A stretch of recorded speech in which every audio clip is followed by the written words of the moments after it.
Imtihonga oxirgi qo'shilgan savoldan yana birini ko'ramiz. Chalg'ituvchi savol ko'pchilik xato qilayotgan ekan. Diqqat qilinglar. Bu vaziyatda qaysi transport vositasining haydovchisi yo'l berishi kerak degan. Bundoq qarab, mana stopku, stop oxiri o'tadi-ku, har doim deb xato qilishyapti o'quvchilar.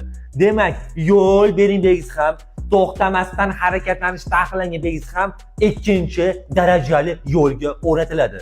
Hop, yo'l bering belgisi hech kim yo'l bo'lsa o'tib ketaverasiz. Bo'lsa yo'l berish uchun to'xtab o'tkazib olasiz. Lekin bunda xolisimi, xohlamaysizmi chorg'ada qo'yilyaptimi, to'xtab xavf yo'qligi ishonch hosil qilib keyin o'tamiz. Babu to'xtayapti-ku deydi. Hop, to'xtaganiga yurayotgan paytda men bilan yo'lni kesib qo'yayotgan bo'lsa, mana kesishayotgan ekan.